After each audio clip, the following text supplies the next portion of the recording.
So our idea for today and tomorrow, so you are prepared for Friday, because as we all know, things can change, okay?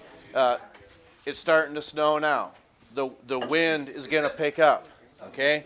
So to what extent the snowfall, to what extent the wind may howl tomorrow is anybody's guess. So we have some terms and a table up here to help you out, because you will be given questions where you are playing doctor. Well, doctor, whichever. Okay? So we even color-coded these for you. Okay? What does it mean if something is gram-positive? Purple. It's going to be purple. And if it is pink, it's going to be gram-negative. So probably tomorrow, I'll let Ms. Tiffany know time to order the bacteria for next week. Okay, so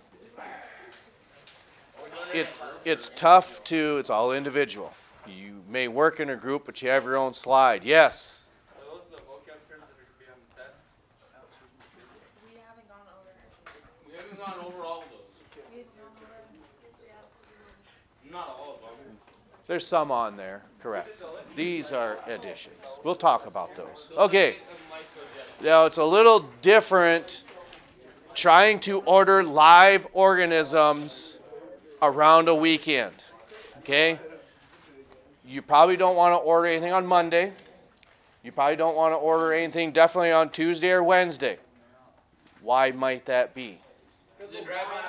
Because it might arrive on a weekend, and that's not very conducive or a very good, I want to say it's not good practice for ordering live organisms like bacteria. So that's, I'm not even going to answer that. Yes?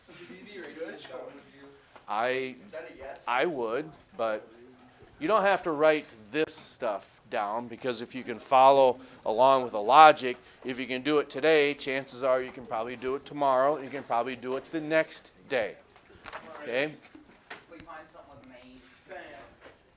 It's the logic we use behind that is, let's say, for instance, you're in the zoology class. We'll say, for instance, what are the characteristics that places mollusks within that phylum? Like, mollusks are clams.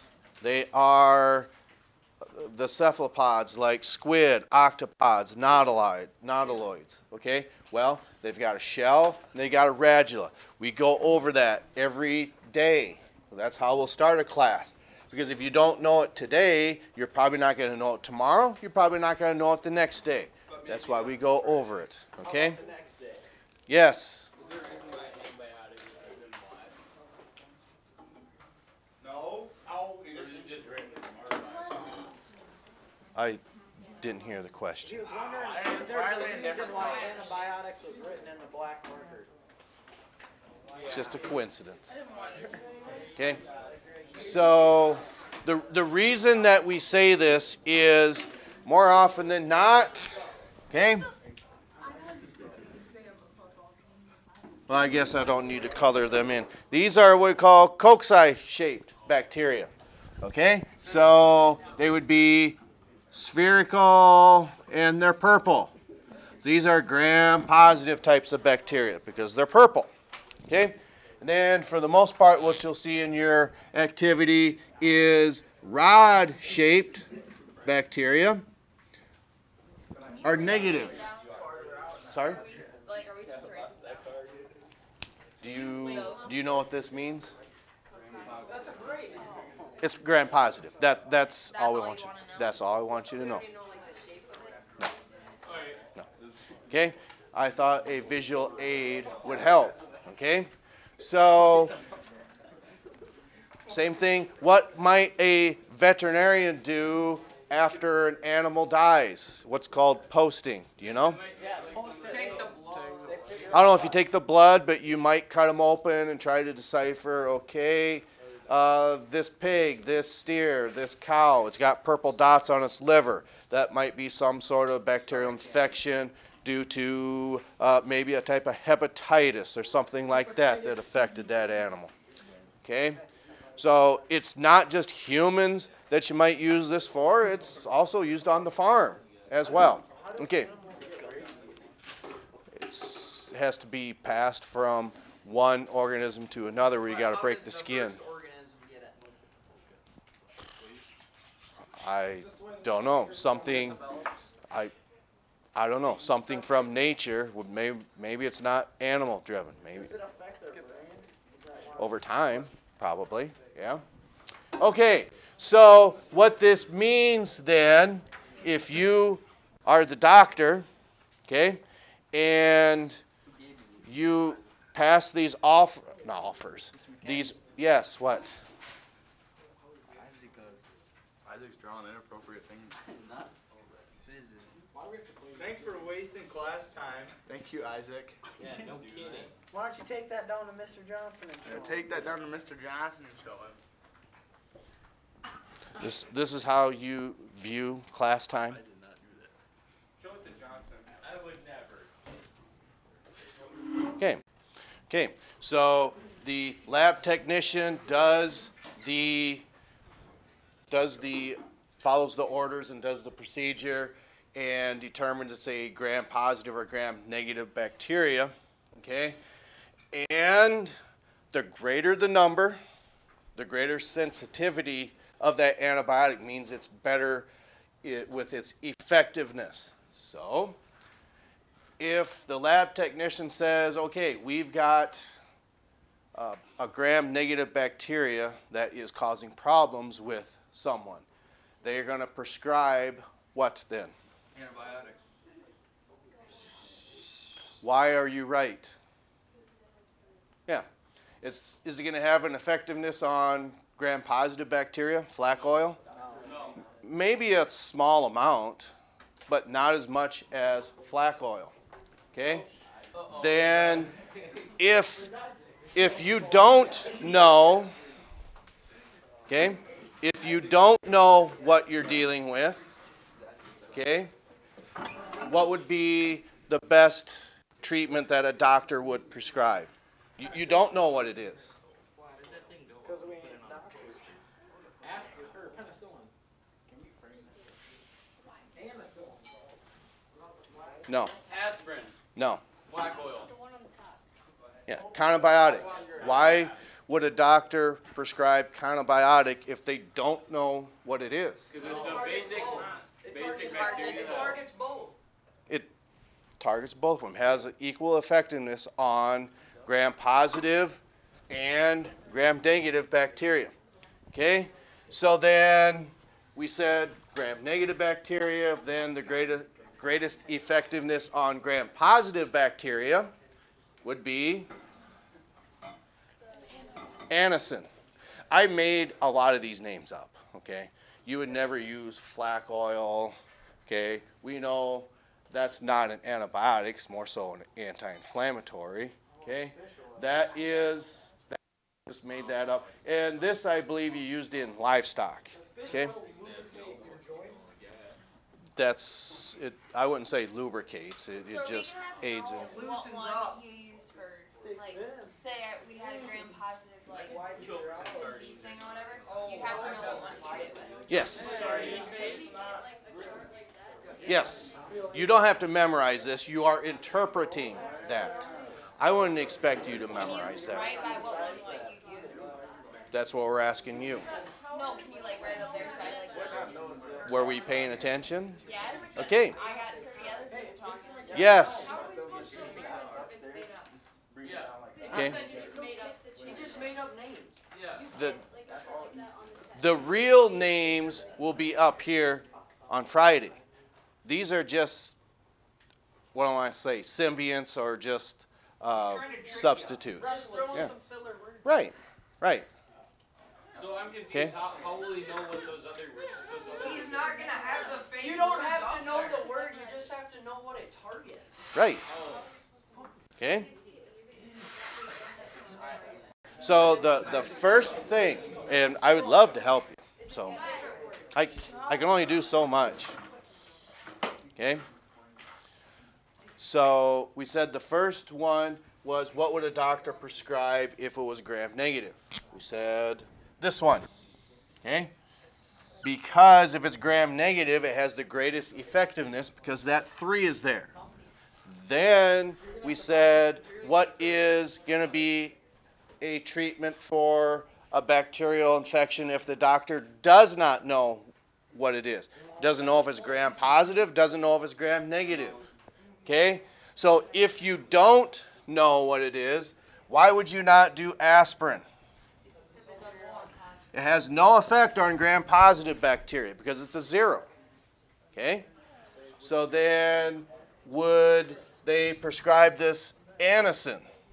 Well, they might. It'll have a good effectiveness on gram-positive bacteria, but what does it do to gram-negative? It has just a slight effect. But if you don't know which one it is, this one would be the best because it treats both gram-positive and gram-negative bacteria the same. It has the highest effectiveness for both ones if you don't know what it is. Then the third one, we said, what happens if it's gram-positive? Well, then you're going to do this one because this has very little effectiveness on gram-negative bacteria.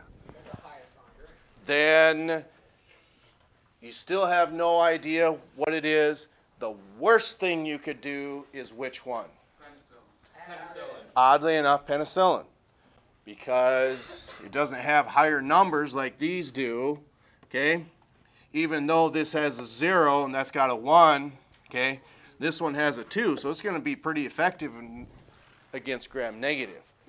But since it's balanced out at 1 and 1, it's just going to have a very little effect on both of them. Now, you might wonder, why are we going over things like this? Well, it pertains to what we've been doing, but that too. ACT test people.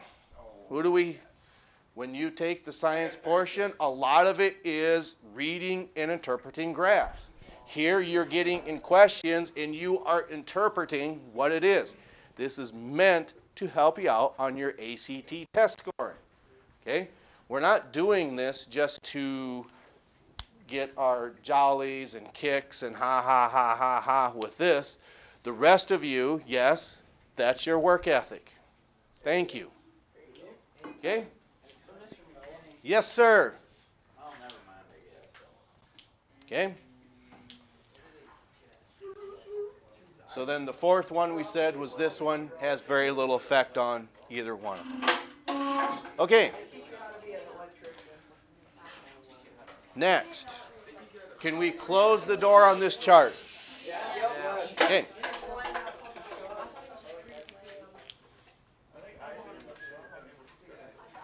Good horsing around. Return to your seat. Okay. I'm just going to ask you basic questions that a lot of you are just going to know, oh, I know that, I know that, I know that. Okay? Difference between these two.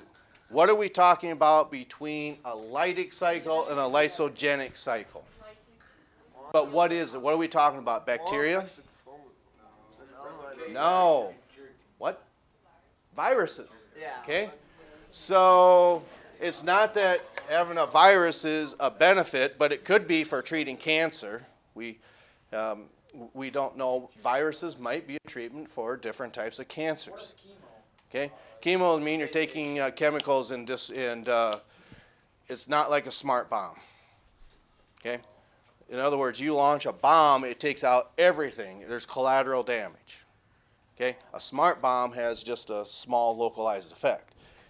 Chemotherapy is kind of like that broad bomb. It takes out the cancer cells and everything around it too. Okay. So a smart bomb would be better? Yeah, we're working on that. Okay. So these are different phases that viruses can reproduce. Okay? So there's a reason that these are next to one another. Okay? This one is linked to this, and this one is linked to this, okay?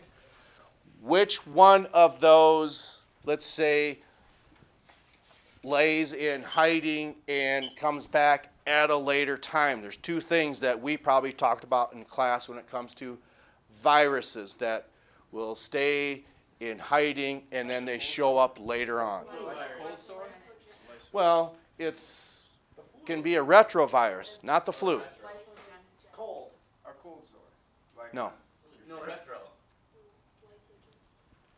I know. But if it becomes a retrovirus, it means you're infected, but it just shows up later on. HIV. That's one. Human immunodeficiency virus, or HIV. Okay? And that's the virus that causes autoimmune deficiency syndrome. Or what? AIDS. Okay? So this can lay dormant for years and then shows up later. There's another virus that we talked about that I asked the question, and a lot of you said, well, we've got the vaccine for that. We've never had this virus. Starts with a C. No. Chicken pox. Chicken pox. Okay? So that can lay in wait, although if you had shingles, or if you had the chicken pox at one time, it can show up later, but a different name. Shingles. Shingles. Isn't it kind of ironic that you get shingles on your head? Sure. It doesn't necessarily have to be on your head. Okay. So, a lytic cycle, okay, usually is a provirus. What would an example of a it's not HIV and it's not smallpox, not chicken pox, any one of those. Pink eye. I suppose you could use pink eye. Strep throat's a bacterial infection. Flu is one, and cold. Yeah, not cold. Okay, so those are proviruses. So maybe we could do this and say, okay, HIV and chicken pox, which of course could be shingles then as well. This, influenza or flu, or the cold virus, okay? Now, not that you don't want to get a virus, but which one of these is worse, a retrovirus or a provirus? Definitely a retrovirus. Doesn't necessarily mean that chicken pox is going to be lethal. It just means it's very, very uncomfortable. Okay? Because it is a skin irritant. Okay? It's a skin irritant. Yes. Okay. Shingles is a retrovirus. So, and then, okay. The flu is just a provirus because that will infect a person. So after today, once everyone leaves, try to do this twice a week. Okay? Lysol wipes. It kills 99% of bacteria. And viruses. But you can't kill viruses because they're not living. But, so try to do that twice a week. Wait till the end of the day. Wipe the table surfaces off. Try to minimize the cold virus and the flu virus. Yes? Why does it say if you can't kill viruses, why does it say it kills 99.9% of viruses? Marketing. It says, oh, this is effective against viruses. I'm going to buy that because it says that. That's why. Okay. Can I sue them? Think people don't lie when they try and sell stuff? Can I sue them? Now, these three terms here. What are two examples of a pandemic? Well, you have to know what a pandemic is first. COVID Okay. and flu. COVID and flu. Oh, Spanish. You say the Black Death. You said Spanish flu. And then I'm just going to put coronavirus. Okay? Now, how are these, this is bacterial, but how are these viruses different than, let's say, this one? Okay, don't get caught up in that. Here's your clue. End, not the end of life, okay? End of the cycle, which means eventually you get your rest, your immune system can get caught up. Eventually you will get past the cold. You will get past the flu. That is just an endemic that pops up year after year after year, but does not spread across the entire globe. That's what these did. Okay? That's the difference between a pandemic and an endemic. So an epidemic is just a localized effect that just happens 2013. Then it shows up again in 2018. Then it shows up again in 2021. Those are what we call epidemics. Okay? And that had happened to a family out in Mitchell, I think. And I don't think it was smallpox. It was some sort of illness that... you just making that up? No. Yeah. What is it? I can't remember what, but it did start with an M, but it wasn't monkeypox. Was it like this year? Meningitis. No, it wasn't meningitis. But that's what an epidemic would be. We'll just put, Okay,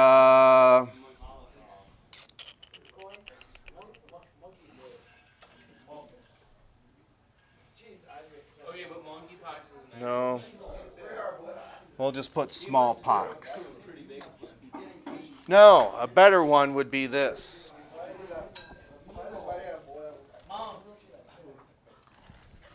That's what it was. Thank you. Mumps. Okay? The mumps just happen to show up. It's really not very common. You get a shot for it when you're like. Not everybody. That's the problem. Get your shot. Because I was going to put rubella up here because people, and you probably also have this as well. MMR. Measles, mumps, and rubella. Okay? So you probably have your MMR shot already. Okay? Questions over these. A pandemic, an endemic, and an epidemic. Yes? This is the only kind of like defining term for that, right? Yes. Just know what they are. Okay? So I might say something along the lines of the following, which is an example of an endemic. Is it the Spanish flu? Is it measles? Is it mumps? Is it the cold? Is it the flu? That's what that would look like. Okay? Then when it comes to these four individuals here, okay? Who's the most powerful of all four of those? The biggest bird. Clement. Why might that be? Because religion was over the... Religion was certainly just as influential as monarchy, hierarchy, or something to that effect. Like who's the most like Yeah, so like who's the most powerful? so this one, yeah, because but which king is which? Edward III, is that France or England? France or England? England. King Philip II was in England, or excuse me, France. But the point I'm getting at, King Philip II or VI did not put an end to the flatulent movement. Who did? Well, you're not far off. It's his representative on earth.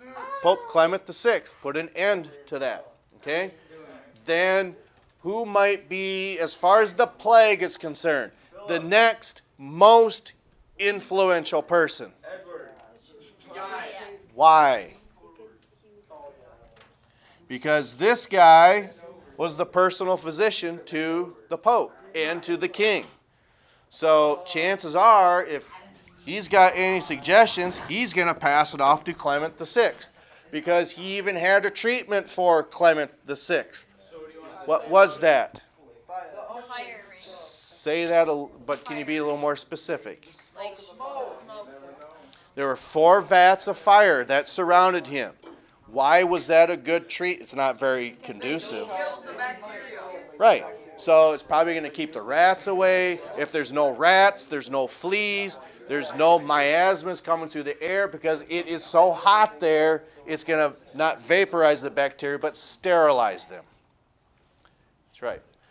Then, as far as anything that is pertaining to that video, okay, you have this sheet, okay, that we went over, and some of these, all of them, not all of them, quite a few of these are on your exam. What was third and what was fourth? Take your pick. I would say probably this one. The only reason they mention him in here is because his youngest daughter, she died. She did. Yep. Where's King Henry up there? Wait, so King Philip, what's his? He came after, a long time after that. Where did King Philip? France. He was in France. Yep. France. The word is kind of like a trick question. See who's paying attention, because the first thing you think of, who's the most powerful person? It's got to be a king. No, it's not the king. So it's just gonna ask like what order who was the most powerful. Yeah. Then King Clements. Edward. Which one did he do? I'm gonna guess Germany. England. England, France, and then, of course, he moved the church from Rome to Avignon. Okay. Tomorrow, it is your time, because some of you probably leave early tomorrow. Is that correct? Yes. We won't have school tomorrow. We'll have school tomorrow. Yeah, it's not going to be too bad. I don't think it's going to be that bad. What? We'll have 2 LA stuff probably though. Possibly. There's a lot of people Okay. who follow us. Anything else in pertaining to this video? Or, yeah. Is that important? Yes. Yeah. Not really. I think Do you not have any confidence in yourself? No, I just like to have some extra support. We'll do it tomorrow. So, here are your 2 bonus questions. The motto, go for broke, is from, this is a number, the blank infantry division. Then the 101st Airborne Division has a or an blank for an animal on their combat patch. Like South Dakota has the coyote is our combat patch. Okay? So, that's all I have. We'll catch up to you next time.